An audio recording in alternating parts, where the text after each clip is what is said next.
শেরপুরে গারু পাহাড়ে জ্বলছে আগুন। ভারত সীমান্ত ঘেঁষা শেরপুরের ঝিনাইগাতী উপজেলার গারু পাহাড়ে জ্বলছে আগুন। ছড়িয়ে পড়েছে এক পাহাড় থেকে অন্য পাহাড়ে। দাউ দাউ করে জ্বলছে আগুন। এতে প্রতিনিয়তই পড়ছে গাছপালা, নষ্ট হচ্ছে বনজ ও ফলজ গাছসহ ঔষধি গাছপালা, পশু পাখিরাও হারাচ্ছে আবাসস্থল। ঝিনাইগাতী উপজেলার কাংসা নলকুড়া ইউনিয়নের গারু পাহাড়ে শাল গজারি বনে অন্তত 25 থেকে 30টি জায়গায় আগুনের ঘটনা ঘটেছে। স্থানীয়রা বলছেন, প্রতি বছর এই সময়ে বনে আগুন দেয় দুর্বৃত্তরা। এতে পুড়ে যায় শাল গজারি, বনজ ফলজ ঔষধি গাছপালা সহ পশু পাখিরা হারায় তাদের আবাসস্থল।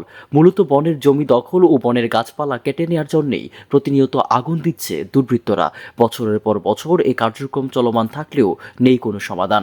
তবে বনের ভেতর আগুন কার্যক্রম চলমান থাকলে পরিবেশের জন্য ব্যাপক বিপর্যয় নেমে আসবে বলে জানিয়েছে পরিবেশবাদী সংগঠনের নেতারা।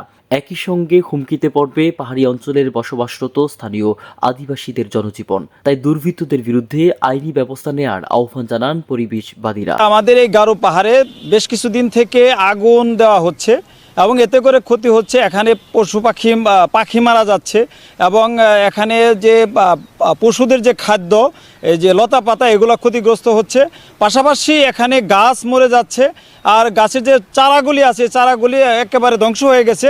আমরা চাই এই ঘটনার সঙ্গে যারা জড়িত এবং তাদের বিরুদ্ধে ব্যবস্থা গ্রহণ করা হোক।